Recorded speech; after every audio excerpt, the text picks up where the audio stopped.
Hello everyone, thanks for joining us tonight here on News West 9 Plus. We're getting a live look at Odessa College right now. That's where many students have gathered and are eager to find out the results on the $355 million Odessa College bond proposition. The money will go toward enhancing education, foster industry partnerships, and bring the community closer together. If you have not voted yet, it is not too late. You have until 7 o'clock tonight to go out and cast your ballot. News West 9 will be your election headquarters, so stick with us as we are just a couple hours away from getting those results in across many different races. We have team coverage throughout the Permian Basin tonight, bringing you the latest on important local races. Tyler Dupnick is covering the Odessa mayoral race. Lilybeth Valles is focusing on the at-large race for Midland City Council. And Cindy Jolivet is live tonight at Heather Bredemis's watch party. She's a candidate running for the District 1 seat on Midland City Council. We'll check in with all of our reporters in just a moment. First, let's check in with Hunter Alcocer, who's with us in studio right now. Hunter, you've been following the City Council at-large race, and what can you tell us about this race here now? Alex, both of these candidates actually have some of the same priorities based on past conversations that we've had with them. Both of them want to address the same issues in the city, like water and, of course, trash. But a lot of them are talking about wanting to be transparent with their constituents as well. Transparency in 2020. Anybody that knows me, I'm an open book. They can call me.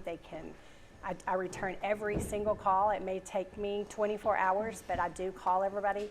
You know, on the dais, we have tried to do everything in open session. Very rarely do we go in an executive session. We try to be as transparent as we can. Now, Stoker says that he thinks that City Council can do better on transparency and feels that his experience at Meals on Wheels shows that he is the better candidate in this regard.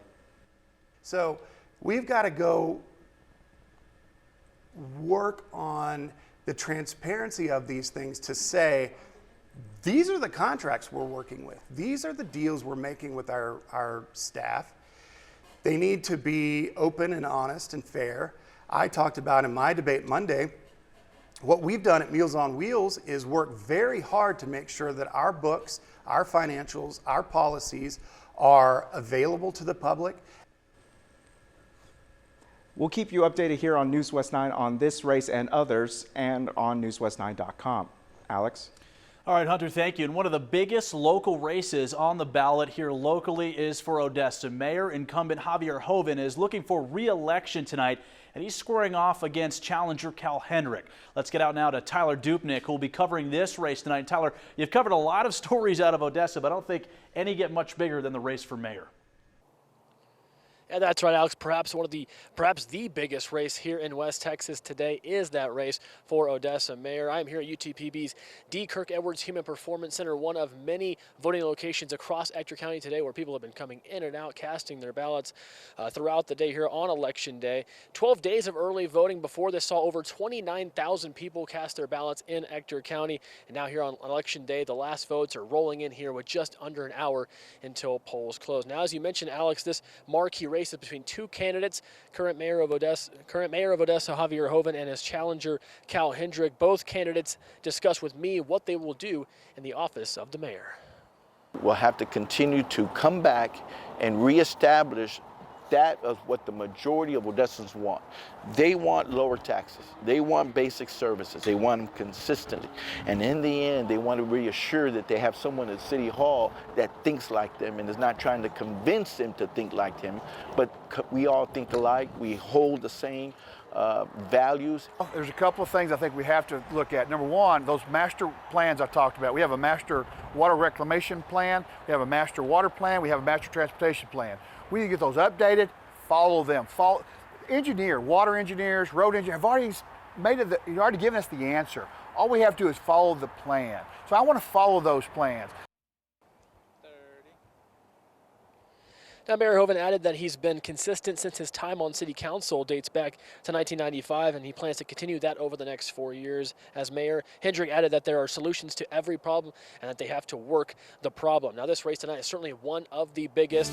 We'll be keeping a close eye on it. We'll obviously be keeping a close eye on several other key races around West Texas, both on air and online, as well as digitally on our 9+ app. So be sure to stay tuned to everything we have. We've seen many people here coming in and out to get their votes cast here as time ticks, of course, closer to 7 when polls ultimately close. And so we will see how it all shakes out as numbers start to roll in here soon, Alex.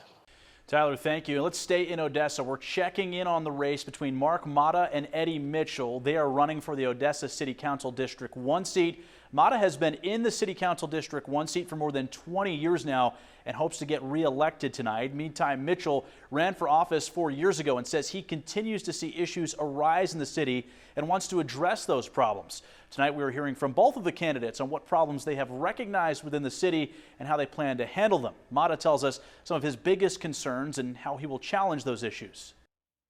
Definitely, one of the biggest concerns that we have in our city is our infrastructure. For decades, it's been neglected, and it's been left untreated, and now we have a ticking time bomb.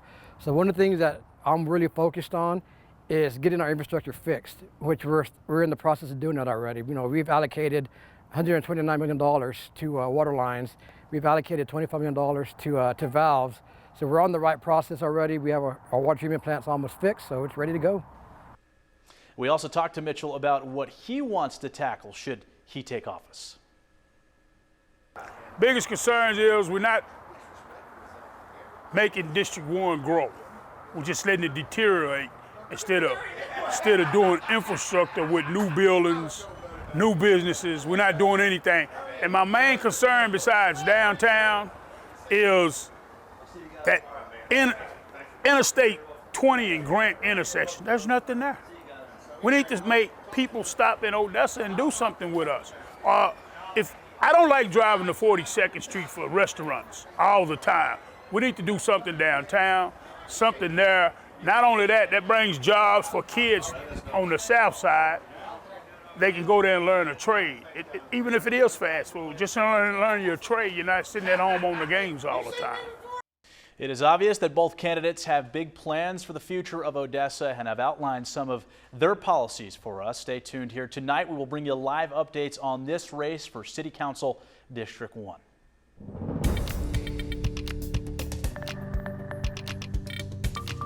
Jordan, polls are still open until 7 o'clock tonight, and for the early voters this morning, it was a bit chilly out there for them. Looks like the folks going out now or even standing in line, they probably need to bundle up too.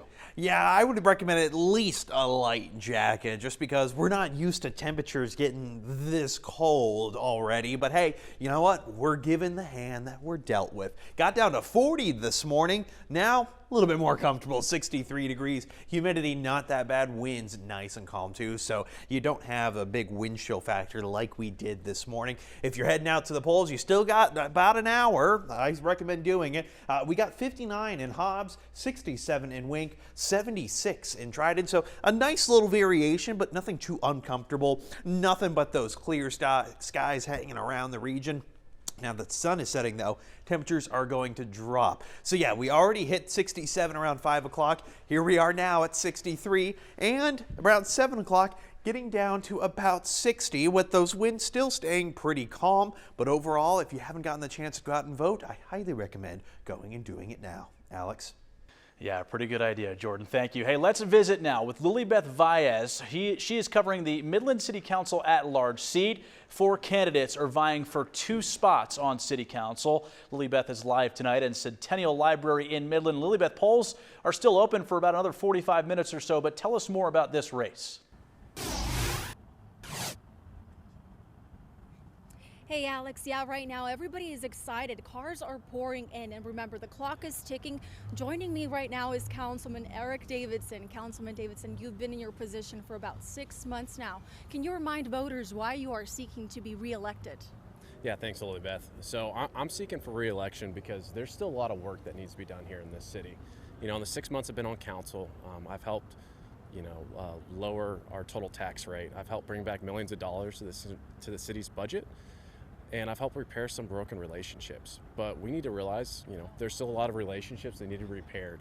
There's still a lot of stuff we can do when it comes to making sure that we have fully staffed first responders and that we're running just a truly business-focused mindset city.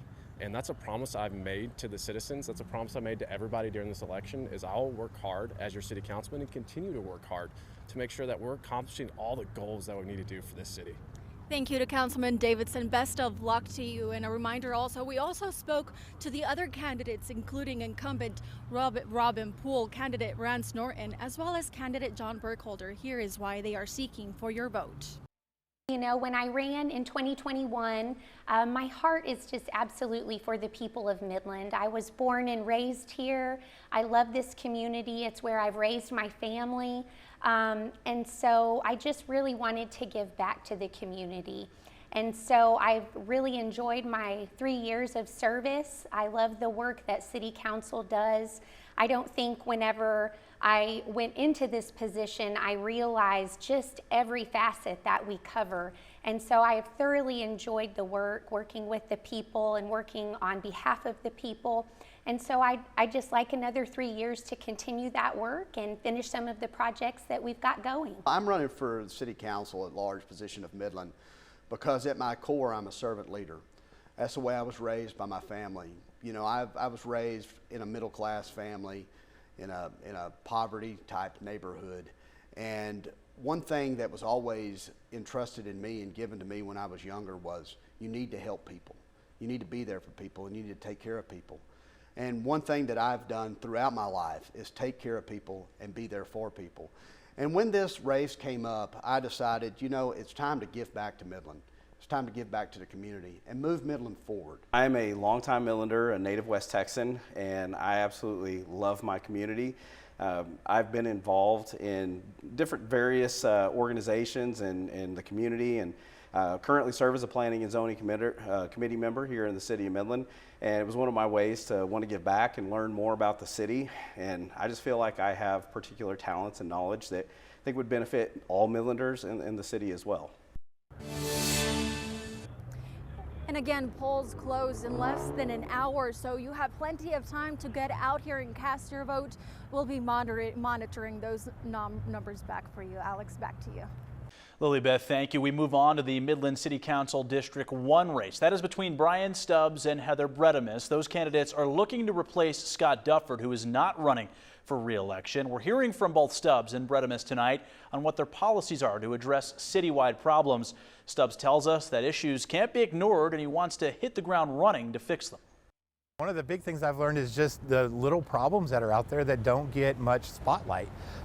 There's a neighborhood in our district that doesn't have sewer or curbs, and they don't know why, and no one really knows why they don't have sewer and curbs. And that's something that we really need to go figure out. How do we make that neighborhood equal to all the other neighborhoods in our city? And there's a lot of things like that out there. Trash pickup, construction's a big one that we've got to get better at figuring out when we're doing construction and communicating when we're doing construction. And then also just a lot of communication. When are we blocking off a street to do a pothole? How do we know that? I know the city has a new app, but we need to make sure everybody's on that app so they know when streets are going to be blocked off just for a day to fix a pothole or whatever the case may be. So it's a lot of communication and then a lot of just kind of hearing what people are saying so we can go fix those little problems and make Midland better for everybody.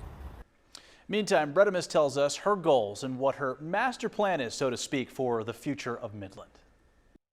Well, my goal is to develop a comprehensive master plan for the entire city. I want to advocate for District 1. We've seen a lot of new housing developments in that area, and we know that there are infrastructure needs, but we also need to plan for commercial retail development as well, and I'd like to see a city park. Most importantly, we need to listen to our constituents. This summer, the city put out a citizen survey, and overwhelmingly, the response came back that our residents want to prioritize roads, water, and public safety. So my goal will be to speak with our city staff about it, our city manager, and make sure that we are working towards those goals. All right, now that you've heard from both candidates and some of their policies, let's get out now to News West 9's Sydney Jolivet. She is live tonight at Brian Stubbs' watch party at the Midland Apex Club. And Sydney, with polls almost closing here, how's Brian and the party feeling tonight? That's right, Alex. I'm here with Brian Stubbs, one of the two candidates that is running for Midland City Council District 1. Thank you for taking the time to talk to me today. Thank you for having us. And so let's jump right in. So you have, over your journey of campaigning, you've been talking to your constituents. What is something that they really stressed, that they really need fixed, and how would you immediately take action if elected to kind of address the problems they're seeing? The biggest one is just roads, especially on the north side of town. So we've got to get the north part of town on the strategic plan for the city. We've got to start talking to the TxDOT and the state to figure out what's going on to get those roads connected and really get a good plan so that growth of the north side of the city can start and be safe for everybody who's traveling those roads. Absolutely. And so another thing I wanted to touch on was communication and transparency, especially in local government. That's such an important topic. So if elected, how would you ensure that transparency between District 1 constituents and the city councilmen? Well, it's really just being available. So I hope everybody has seen in my campaign, I'm always available. So cell phone, come find me. And we really do need to communicate. And I think one of the biggest secrets of representative government that we have is communication. So we need to be out in front of people. And again, that's what I've learned. It's easy to do now. We've met a lot of people.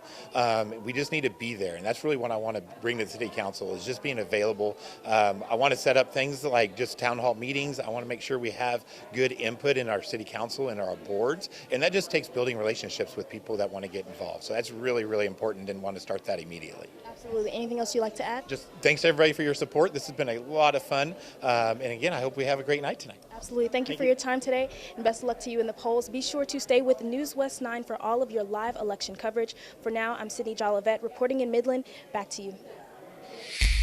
Sydney, thank you. Hey, heading out to the polls can maybe feel a bit overwhelming for some, especially if someone makes you feel uncomfortable when you're trying to cast your ballot. Tonight, Brandon Lewis from our National Verify team explains your rights.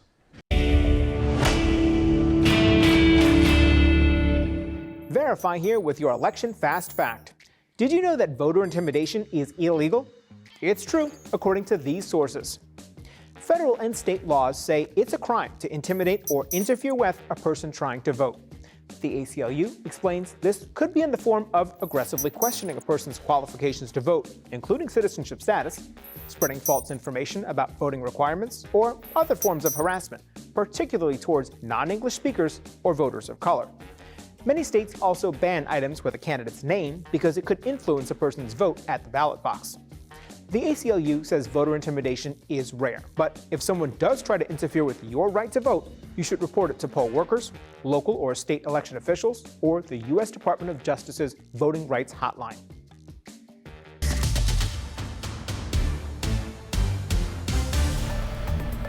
We have another beautiful night in West Texas. We got the sun setting early. We got to get used to that now since the time change. Temperatures, you can't really ask for anything better though. 63 degrees. If you haven't made it out to the polls yet, you got about 40 minutes. Come on, what are you doing? Don't waste any more time. We still got nice humidity. We got winds coming in from the west-southwest, only 7 miles an hour. But temperature-wise, you know what? Yeah, 63 for Midland. But I got temperatures getting down into the 50s in New Mexico, down up into the 70s near the Rio Grande. But overall, everything is very comfortable. Maybe a light jacket just in case. Clear skies, no rain chances. You don't have to worry about it, especially for the next hour or so.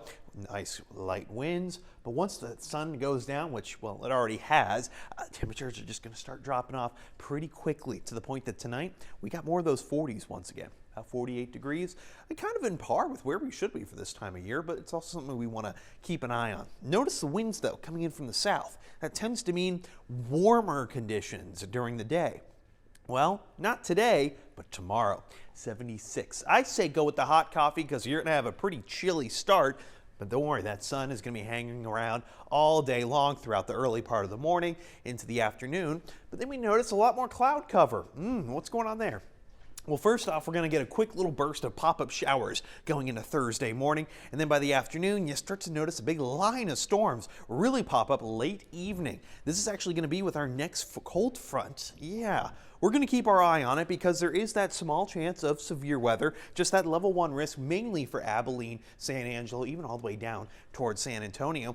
But other than the rain, temperatures, they're going to drop. But if you don't like those cool temperatures, that's okay. It's going to warm right back up. Hey, at least on Friday, all those rain chances go away in time for game time. Sounds good to me, right, Jenna? Hey, Jordan, it sure does sound good. Thanks so much. 7 straight league titles. No team has done it in the District 2 6A. Midland Legacy came into the 2024 season with a chance. The Rebels now sit in second in the district. The path back to the league crown, well, it's going to be difficult. Legacy will have to beat Odessa High on the road. It also needs San Angelo Central to beat Friendship. Then the Rebs and Tigers would share a piece of that district title. Either way, though, LHS will return to the postseason. This is what head coach Clint Hartman, how he assesses his group and where it stands with 1 week left in the regular season. And I think that we're peaking at the right time. For 46 minutes, we let them score a point last week, but we've had to fix some things, and that's okay. It ain't about that. It's about right now. Guys that have done it like me long enough, we know that it's about peaking at the right time, and I feel really, really good about our football team. Midland High will also make its return to the playoffs in 2024. Permian is the final test on the docket for MHS. The Bulldogs haven't beaten the Panthers since 2016, and seeding is on the line this Friday night. Here's what head coach Thad Fortune wants to see from his group this week and moving forward.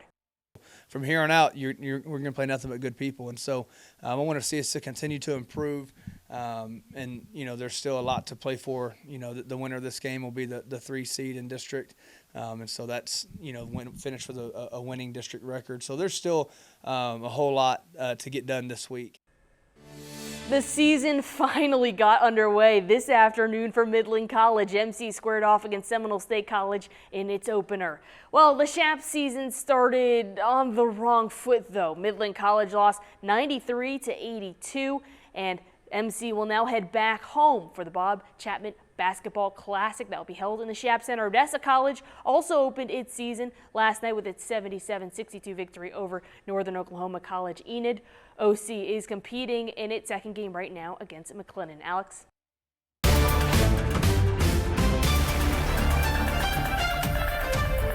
Jenna, thank you. Well, the U.S. Department of Justice has agreed not to send election monitors into Texas polling places. This comes after Attorney General Ken Paxton sued the Justice Department's announcement to deploy election monitors to 86 jurisdictions across multiple states, including here in Texas.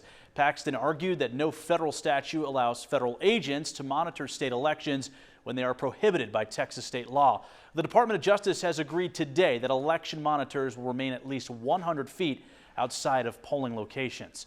Tonight, we're keeping tabs on the biggest race here in Texas. Colin Allred is challenging Ted Cruz for the Senate seat. Senator Cruz is seeking his 3rd term in the Senate. The Canadian-born politician was the first Hispanic American to serve in the U.S. Senate after being elected back in 2012. And Cruz narrowly beat challenger Beto O'Rourke in 2018. Meantime, Dallas area challenger Congressman Allred is a former NFL football player turned lawyer and politician. Colin has taken aim at Cruz and other Republicans' stance against women's reproductive rights, while Cruz has taken aim at Allred and other Democrats' lack of action on the Texas-Mexico border. Both candidates agree on at least one thing: growing the state's economy.